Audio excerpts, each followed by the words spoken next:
Mas gumanda na ang panahon hanggang bubong pa rin ang baha sa ilang lugar sa Quezon. Live mula sa Lopez, Quezon, nasa frontline ng balitang yan, si Ria Fernandez. Ria, kumusta ang sitwasyon dyan?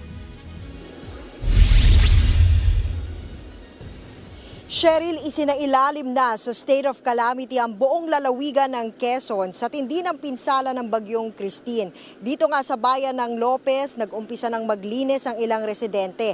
Pero may ilang lugar na hanggang bubong pa rin ang taas ng baha. Nagmistulang lawa dahil sa baha ang malawak na palayan na ito sa Lopez, Quezon. Dahil yan sa matinding ulan bunsod ng bagyong Christine. Sa taas ng tubig, umapaw hanggang sa katabing highway ang baha, kaya hirap ang mga sasakyan na makatawid. Ang pamilya kasi ni Ace, galing pang Maynila at papunta dapat sa Legazpi, Albay. Sa taas daw ng tubig sa Lopez, napilitan silang dumaan sa ibang ruta sa bundok. Talagang mabundok, rough road talaga, rough road. Tapos parang layo 3 oras, no?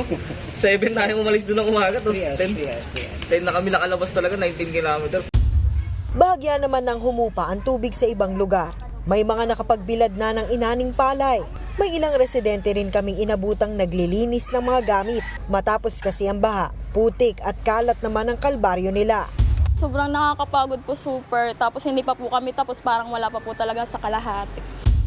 Patuloy naman ang relief operations para sa higit 32,000 individual o halos 10,000 pamilyang inilika sa Quezon Province dahil sa bagyo. Para mabilis na matugunan ang mga binagyo, nagdeklara na ng state of calamity sa buong probinsya. Umabot na rin sa 150 million pesos ang pinsala sa agrikultura sa lalawigan.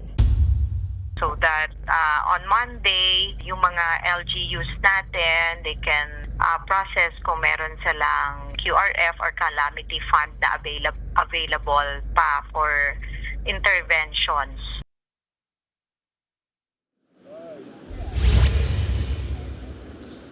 Cheryl, patuloy ang pagkalap ng datos mula sa ground ng Quezon Provincial Government. Ayon kay Governor Helen Tan, nasa 2 ang kumpirmadong nasawi sa lalawigan dahil sa kalamidad.